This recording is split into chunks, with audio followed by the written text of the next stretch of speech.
COVID-19 emergency response team composing of the county government and also the national government to review the position we are in right now and also to recommend a few changes here and there with respect to management of the crisis.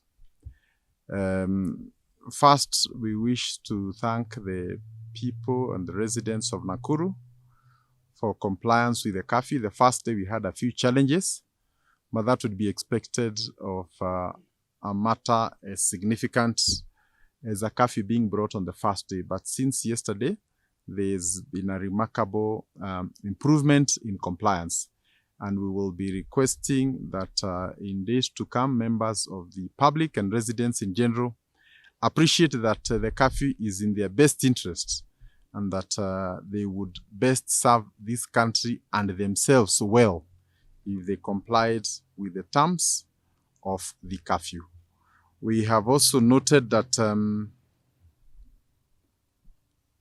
there are challenges of transport on day one, but I think with adequate planning and working together with the workers, we can be able to moderate our working hours to accommodate the changes and the times in which we are working.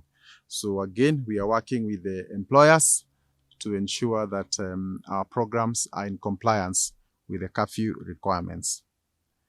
Further to that, we also wish to note the following, that owing to the current economic challenges, and specifically in the sectors of tourism and flower farming in Kenya, Nakuru and Naivasha region are the biggest producers of cut flowers. And most of our employees within these regions rely on salaries and wages paid by the flower farms. But because of the collapse of markets, the flights now have been cancelled. It means that these flower farms can no longer operate. We therefore foresee a major humanitarian crisis in these areas because in a region like Naivasha, we have about 70,000 workers in the flower farm, and these are direct employees. So if they are no longer working, there is no livelihood, then we expect a serious humanitarian catastrophe. If you come to other towns of Njoro, Subukia, and also here in Nakuru, we have approximately another 50,000 who are employed directly and indirectly by the flower farms. We also have many other people who work in the service industry. If you look at the hotel sector, Nakuru is largely a tourism center. And now with restaurants and hotels only giving takeaway, it means we no longer need waiters. So if one hotel has lost 50, another one 100, another one 30, effectively we have another maybe 3,000-4,000 people who are back at home with no livelihood. So in connection to this, the county government of Nakuru, together with the private sector, will be launching a food or humanitarian support initiative where we can be able to get food from members of the public who are able, and appreciating that the lockdown and the curfew and all these things will only work when all of us can afford to eat and still be at home. For as long as a significant number cannot eat and be at home and are not supported to be at home, then the curfew or even the lockdown when it comes may not be very effective.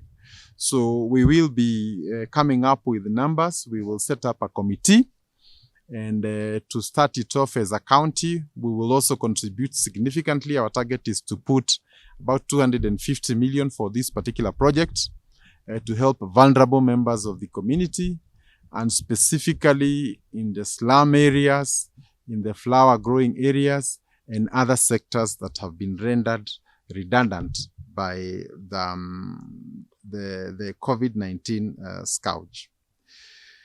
Then away from that, we are also looking at enhancing our isolation centers, enhancing in terms of the number of people they can hold, and I think also more importantly to ensure that the conditions at the isolation center are also humane and allow people not to suffer beyond the stigmatization that they already have.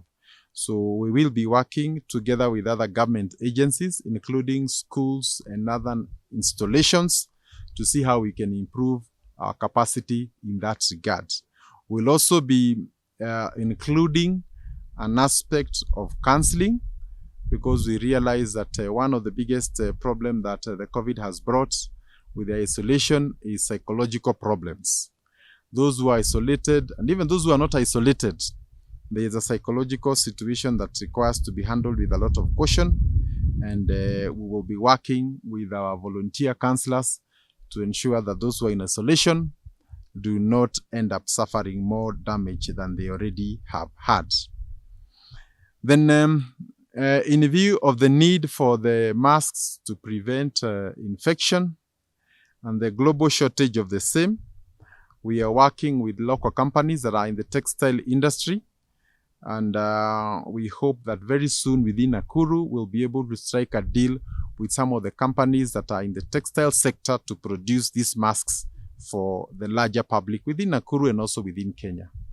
With the flights cancelled and now not being able to import, it is important that we now look inwardly for our solutions.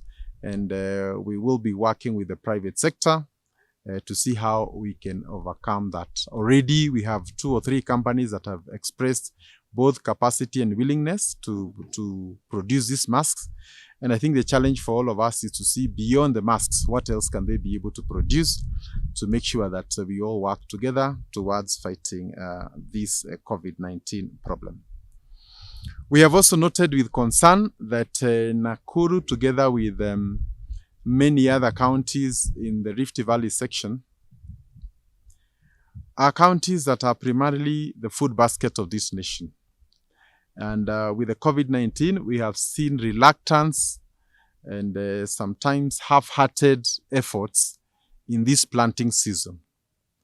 So again, we really wish to encourage and to implore our farmers that by producing food, they are also helping us to fight the COVID-19. Because without food, we cannot be on the lockdown. The food prices will go up and many Kenyans will not be able to avoid. So again, we would want to work with all farmers, any land that is due for cultivation and can be cultivated, and even for the urban dwellers. If you have what you call a kitchen garden or any little small space that you can plant your sukuma wiki or onions or whatever it is, I think this is a time when you can now do this urban agriculture to supplement, because when our food sources, our food channels are compromised because of restrictions in movement, then the food prices can go up, and that can really affect how we deal with this crisis. So to our farmers, we are available for any advice that they require. We have also asked the agrovets, the fertilizer sellers, and anything that is required in way of input to ensure that our food security does not suffer because of the COVID-19.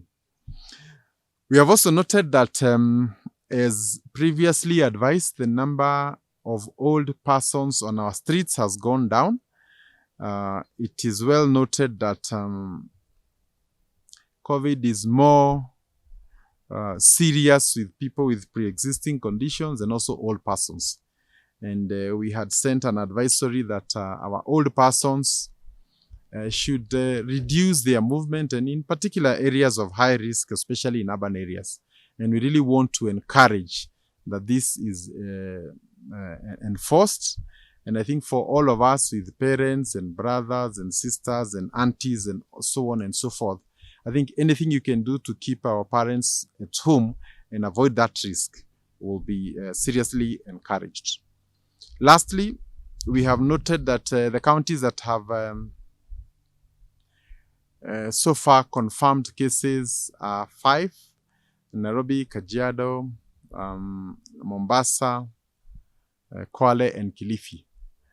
And we are in solidarity with those counties, and we pray that indeed we'll be able to contain the COVID spread. And I think anything that we can do, we would really want to support them. But beyond that also, we are quite concerned that borrowing from what has happened in other countries, if one region has reported confirmed cases, the right thing is to ensure that we reduce or restrict movement from those affected counties to other counties so that the spread is also contained. And therefore, moving forward, we will also partner with our counties in the Western region to see how we can enhance screening for any persons coming to this section or this part of the country so that we avoid transmissions within the country. Previously, the focus has been people who have traveled from other countries.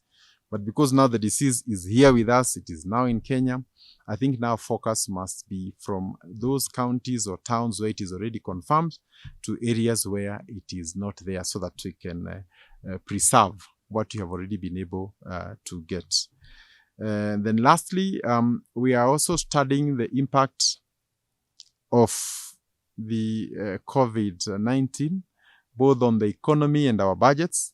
And I think very soon we'll be calling on our assembly to pass a budget that would act as a relief and a boost to our business people.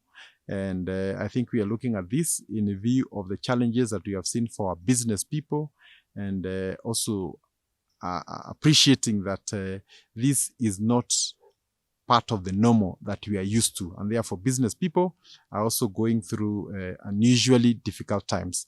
And as a county government and also national governments, we would want to ensure the survival of these businesses even beyond the COVID-19 periods.